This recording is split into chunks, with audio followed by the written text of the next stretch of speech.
So this week, I did something different. I actually brought my water with me this week, so I'm glad about that. But I hope you guys are doing great this week. So I'm going to tell you a story, okay? So I learned a lesson. So if you have a computer, back everything up, by the way. Like seriously, go ahead, buy like a couple flash drives, back everything up. I was doing the PowerPoint for today, and I was saving it, and I was like, oh, I'm going to back up my flash drive with all my church files on it. And as I was saving the PowerPoint for today, it wiped my flash drive clean. So I lost everything on that flash drive. So if you have a computer, back everything up, okay? Like Word of Advice, take some time, back everything up, just in case. Thankfully, it saved it, so I was able to, it didn't close this down or anything. I was able to save this on my computer and on another flash drive. But we're going to continue looking at living generously. And when we look at the ministry of Jesus, I think it can be summed up in one statement. And that one statement is, there's blessing in giving. If we look at scriptures, we can see that very concept all over the Bible. If we look at Luke chapter 6, verse 38, it says this. It says, give and it will be given to you. A good measure, pressed down, shaken together, running over will be put in your lap. For the measure you give will be the measure you get back.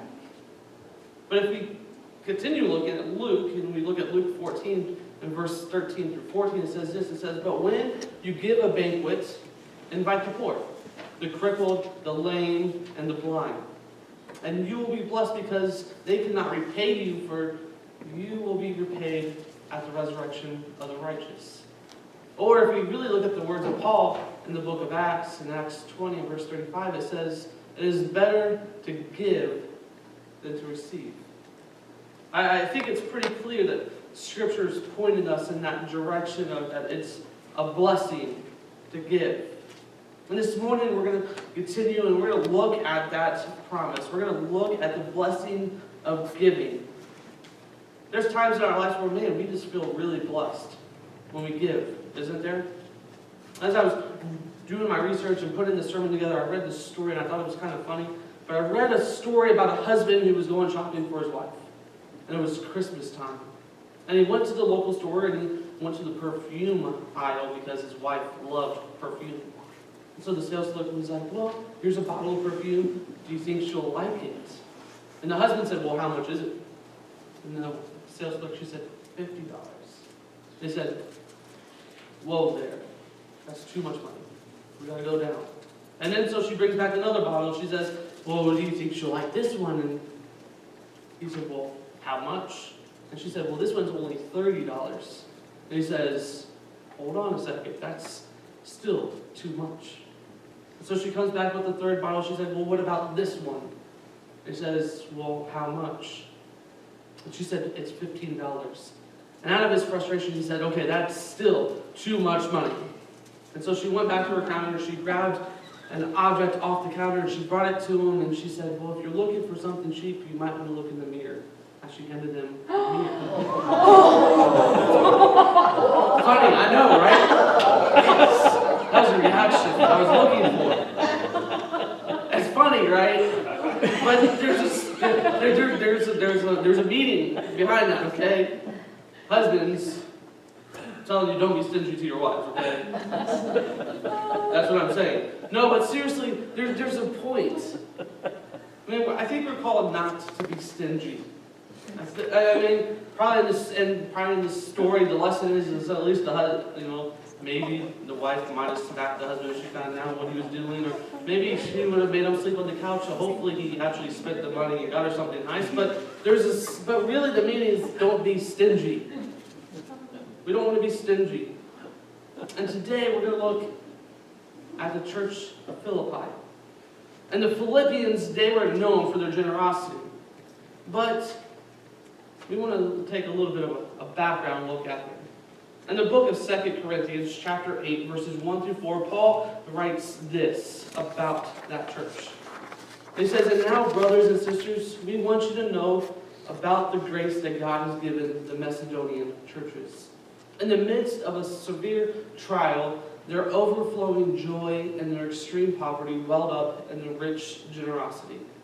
For I testify that they gave as much as they were able, and even beyond their ability, entirely on their own.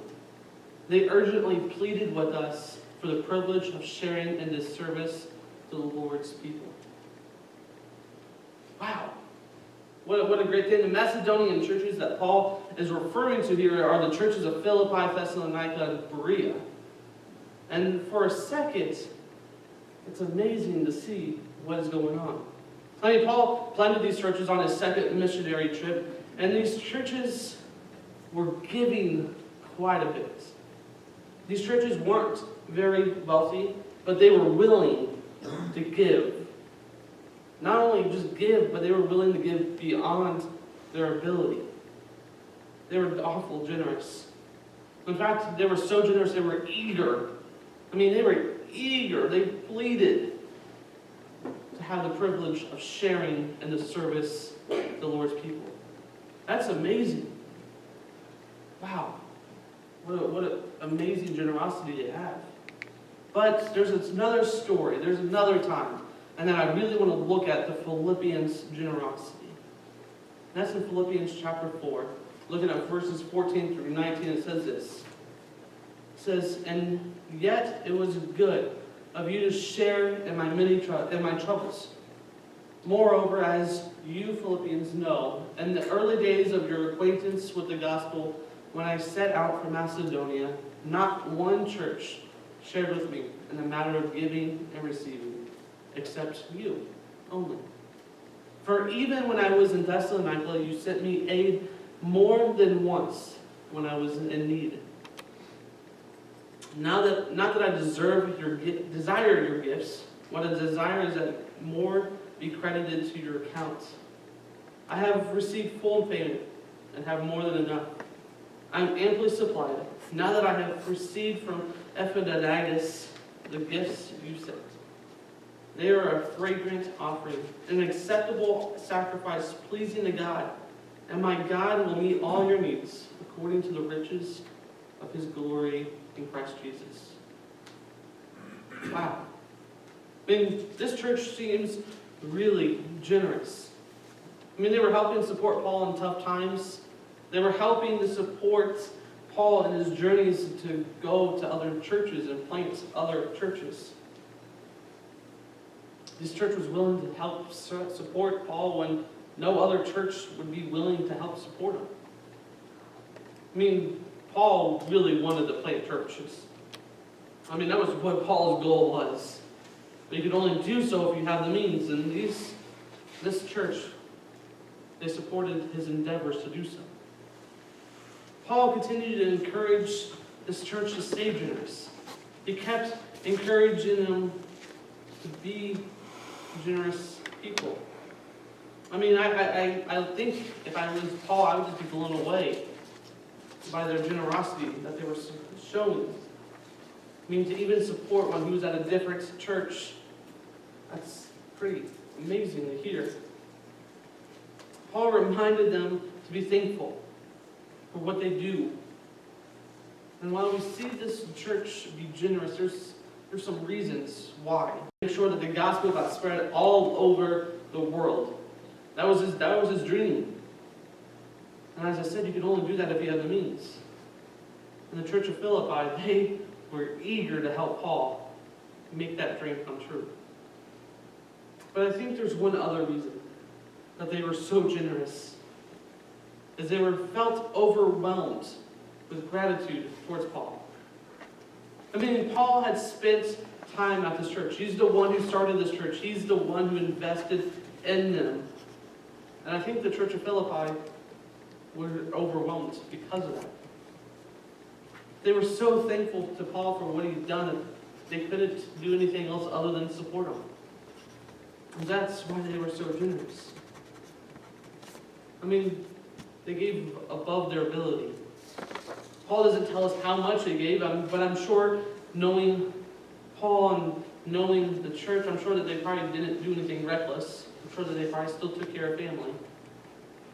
But they were generous. But that's not why we came today. That's not why we are here. That's not why the sermon's called There's Blessing and Giving, because there is.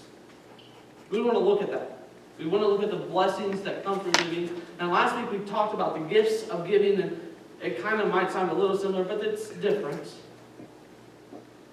The first blessing that the church received is they were able to bless other people. They were able to allow Paul to go out and help spread the gospel. They were blessing other people with the good news of Jesus. The church actually sent money to Jerusalem at one point too, so that the church in Jerusalem could help support the widows and the orphans. They were blessing other people. I'm sure that the people who they were blessing, even in their own community, I'm sure that not everybody liked them. I'm sure that some of them probably made fun of them. I'm sure that some of them mocked them. I'm sure that some of them probably weren't friendly towards them. But yet, they were generous so they could bless other people. That's a blessing for someone else. And you and I, we had that same ability. We had the same thing. When we give, when we're generous with other people, we also bless other people. When we give someone, whether it's financial help or not, man, we might be taking off some stress that they're experiencing, and that might be a blessing for that family. When we bless someone with our time, we might be blessing them with someone who's willing to listen and hear them.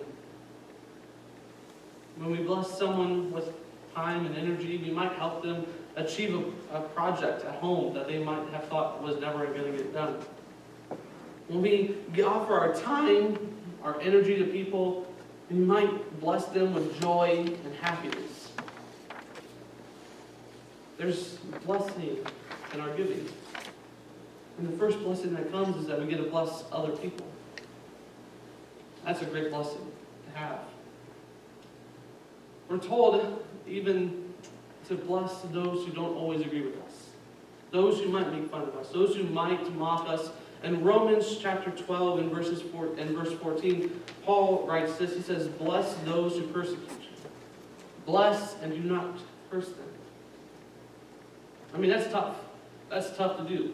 When someone's making fun of you, mocking you, dragging you down because of your faith, to say, I'm going to bless that person, that's tough. But man, how amazing is it to see the Holy Spirit move in their life once you decide to bless them and not curse them. But there's another blessing that comes with our giving. And that blessing it's a great blessing. It's one that you and I get to experience as well. And that second blessing is that we get to build up treasure in heaven.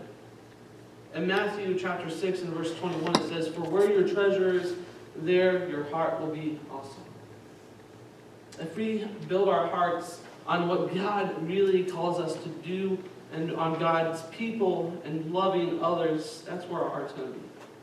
Our heart's going to be generous towards others. It's going to be loving towards others. It's going to be doing what God wants us to others, wants us to do to others. But Matthew also reminds us of this in his gospel. Right before that, in Matthew 6, 19 and 20, says this. It says, "Do not lay up yourselves treasure upon earth, where moth and rust destroys and where thieves break in and steal. But lay up for yourselves treasure in heaven, where neither moth nor rust destroys, and where thieves do not break in or steal." We're reminded of building up treasure in heaven, not on earth. Being generous helps to do that. Helps us build up treasure in heaven. It helps us to remind ourselves that, earth might be a fun place to be, but it's not the end all. Paul also reminds Timothy of this in his letter to Timothy. In 1 Timothy chapter 6 and verses 18 and 19, he reminds them of this. He says, "Instruct them to do good, to be rich in good works, to be generous and ready to share, storing up for themselves treasure of a good foundation for the future, so that they may take hold of that of which is life indeed. We're reminded of building up treasure in heaven. It's doing and blessing others, that's what helps build up treasure. It gives us a good foundation to work with. I heard a preacher once who used this story. He told about a man who passed away. And when he arrived at heaven, the angel said, "I'm going to take you to your home." He said, "Oh, that's awesome, let's go." So as they were going through the streets of heaven, they passed by many beautiful and gorgeous mansions. And then they got to the edge of town, of heaven, and there was a little rundown house. And the angel said, "Well, that's your house." And the man's like, "That can't be the case." And the angel said, "Well, we're sorry, but that's all that we could do with the materials that you sent us." I mean, we're encouraged to store up stuff in heaven. It's great to have stuff. It's great to take all the time in the world. It's great to keep all of our energy and focus on ourselves, but we should shift our focus to others and be a blessing to others. Now, that doesn't mean that we should just give everything away, but we should be encouraged with sharing with others. But as we are encouraged of sharing, as we find the blessing of building up treasures in heaven, we should also find there's another blessing. And that blessing is we please God. When we sacrifice, God sees those sacrifices, and He gets excited, and it pleases Him to see His people taking care of others. In the book of Hebrews, the writer is reminding his church that is what they're called to do. In Hebrews chapter 13 and verse 16, it says, "And do not neglect doing good and sharing, for with such sacrifices God is pleased." We're given that same reminder. You know, giving our time, our energy, our resources, that's a sacrifice. Sometimes it hurts. Sometimes it hurts a little less than other times. But it's a sacrifice that we have to make. But when we make that sacrifice, when we decide, okay, God, I'm going to give, it pleases Him. It shows that we care for others, that we're trying to show His love to other people. But there's another verse that reminds us of something similar, and that we should store away in our memories as well, as 2 Corinthians chapter 9, verses 6 and 7. And I know I've used this in the other two sermons, and I'm probably going to use it next week. But this is what it says. "Now this I say, he who sows sparingly shall also reap sparingly, and he who sows bountiful will also reap bountiful. Let each one do just as he has purposed in his heart, not grudgingly or under compulsion, for God loves a cheerful giver." God loves when we're cheerful about our giving. Now, we can give our time, we can give our money, we can give our energy, and we can grumble about it and say, this is stupid, I don't want to do this. Or we can say, man, I really hope this shows God's love to someone else. Man, I'm excited to be able to help somebody else. What a joy it is to be a blessing to someone else. We could be cheerful. We could sow generously. We could sow sparingly, like the man in the story at the beginning. But whatever we're called to do, we should be cheerful in doing so. I would encourage being generous. We are a pretty generous church. We're a pretty generous community. We're reminded that, man, there's great blessings that come with that. We get to be blessed to help others. We get this blessing of pleasing God, but we also get a blessing of building up treasure in heaven. But I look back and I think, man, what a joy it is to be able to help somebody else. When I see someone else in need and being able to say, hey, let me help you. What a joy that is. What a joy it is to know whenever you give up a little bit of time, that you're blessing someone with giving them a sense of purpose, and that someone cares. It's amazing to see what God can do when we're generous and those blessings that come with them. But there's one more blessing. And that last blessing is that we can only give, we can only be generous because God has taken care of all of our needs. It's out of His providence for us, His giving towards us, that we are able to bless others.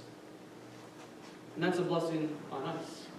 That God cares enough to take care of us so that we can help others in need. What a joy it is to hear about these blessings. There's blessing in giving. And I have no doubt that we get to see those blessings as a church, but also as a community. But I also hope that we could see those individually this morning. This morning I'm going to invite our musicians to come back forward. But I'm going to ask a couple of questions as they're coming forward and preparing for our invitation song. I want to ask, have you seen the blessing of giving in your life today? Have you seen it?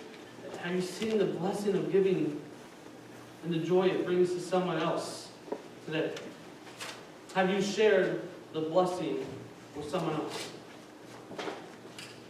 I hope so.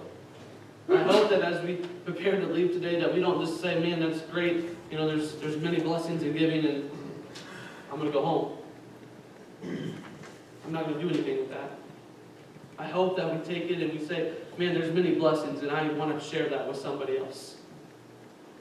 I encourage us this week to share the blessing of generosity with others and see what God can do through that.